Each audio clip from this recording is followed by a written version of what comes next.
from Team MTW, and Taurent, who I don't know what his current affiliation is.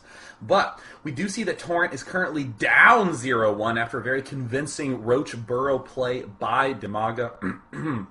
The speedlings that DIMAGA got into Taurent's base at the start did amazing damage while the Roaches defend, and there just wasn't any way that Taurent could come back from that position. But it is a best of 5. Whoever wins will get $500 put up, of course, by DreamHost. So Taurent's not out of the running yet. DIMAGA is still very comfortable after winning that first match.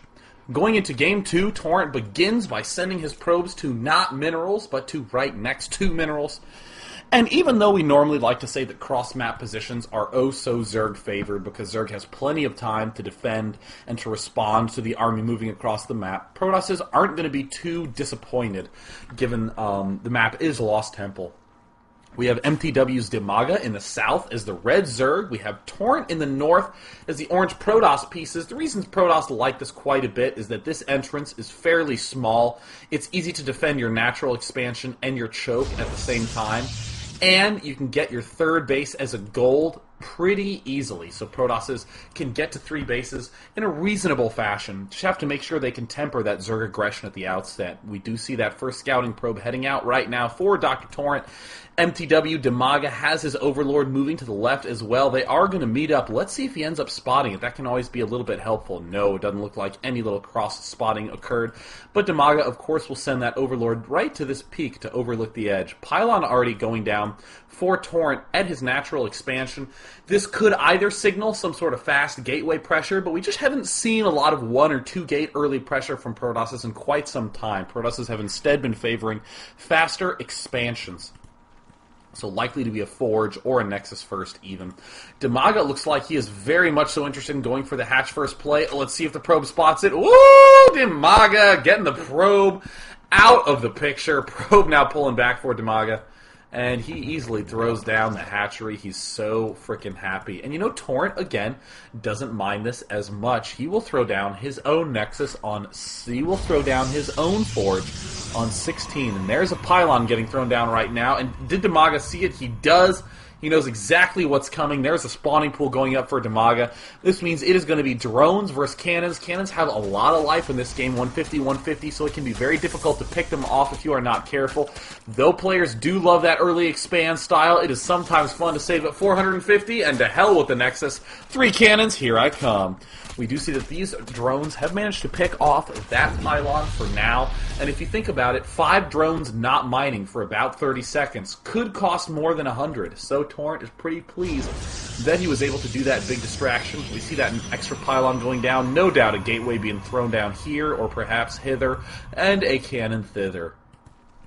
There's that probe continuing to poke around. Wants to keep tabs on when that pool finishes, and in particular, when these 2 geysers finished. When gas geysers get constructed are the biggest signifier of what tech or plan is to come for the opponent. We see no gas yet for Taurent. Now that his second pylon is done, he can go back to chrono boosting again. If you chrono boost non-stop while going for a Nexus early, you end up getting supply blocked after your first pylon. So a lot of Protoss players now just save up the chrono boost and then return to it in a bit.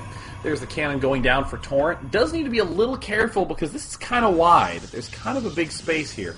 Didn't really have the tightest wall off he could have. Could have built this pylon, say, here and the Forge over one spot, but with this amount of space, Zerglings and Roaches are going to have a little bit more leeway there. Assimilator now finishing up.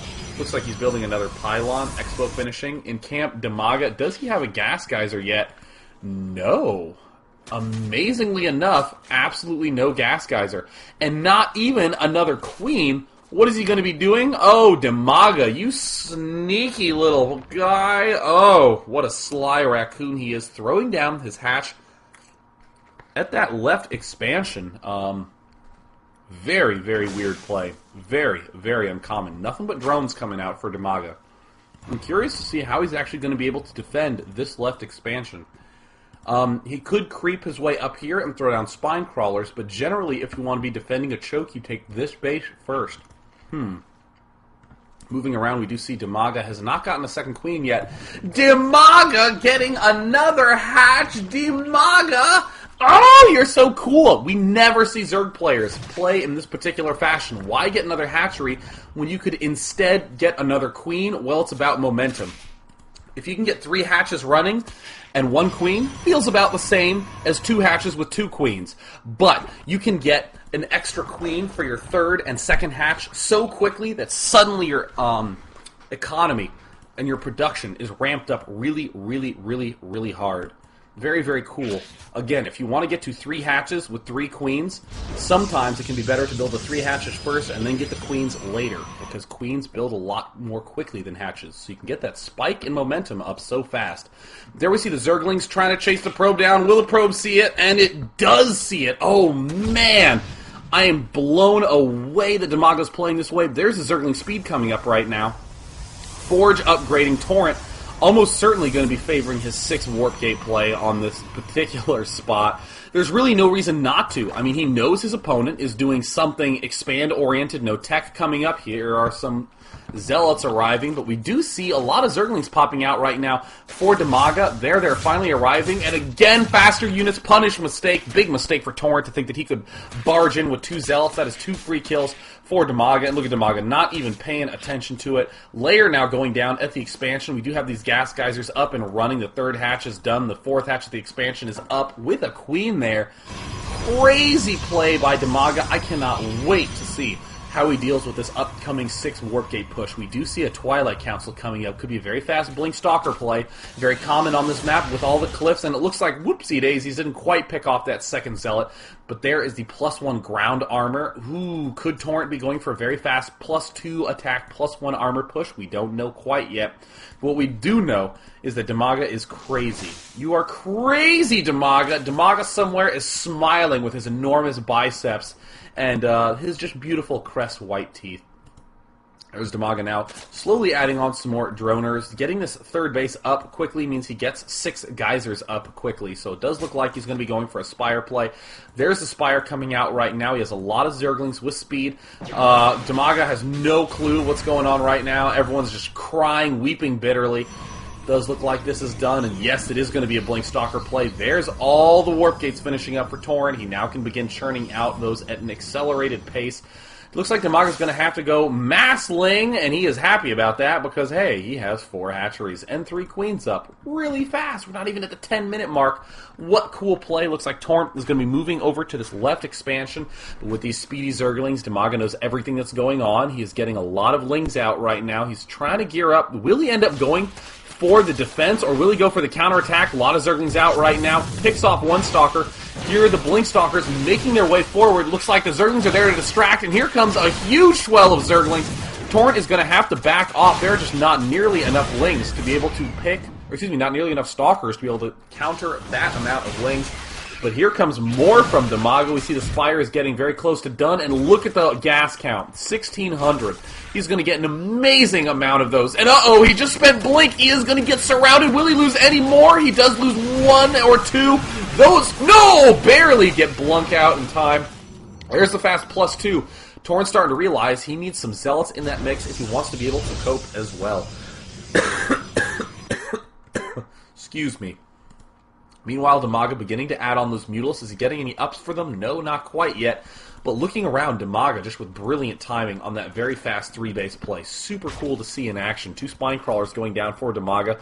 Taurent gearing up for the Giga push again. Ling count not nearly as high. Looks like there are 31 Lings out on the field, but not that many Stalkers. We see the Zerglings. Ooh, gotta be careful about those. They do not have the upgrades. So they will get burned alive by those Zealots. We do see some more Mutalisks coming out. 11 Mutalisks in production, and we see the 11 Mutalisks already out. There's the forward pylon. DIMAGA just trying to buy as much time as possible with those Zerglings, but is he losing too many? We do see the 2 Spine Crawlers finishing, and Taurent, oh no, mistakenly goes directly for them. If he loses these Stalkers, that will end this push. We see the Zerglings just going to try to swing around.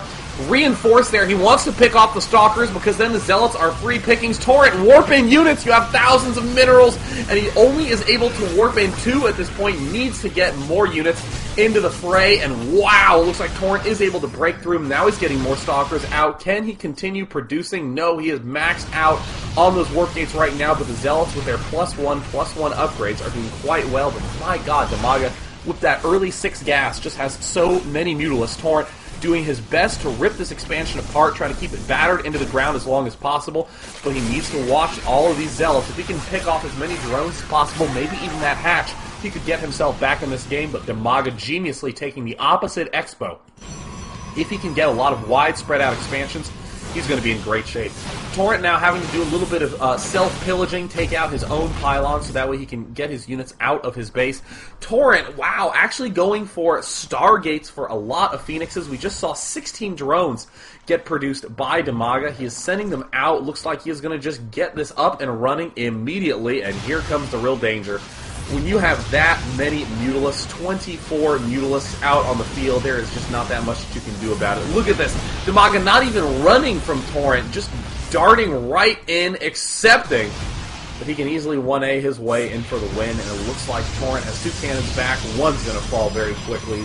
There is an observer popping out to deal with some of that cliff mechanic, to deal with the fact that he cannot quite see the Mutalisk in some circumstances. There is a little bit more Blink Micro. It'll help him pick off 1 Mutalisk, but will it be enough? In the meantime, more Mutalisks popping out for DIMAGA. We see them heading over to the expansion as well, but this is the real point of action. Taurent trying to defend, trying to get a Phoenix out. There's 1 Phoenix out. It gets 2, 3 shots off, but now it is going to have to be on the run.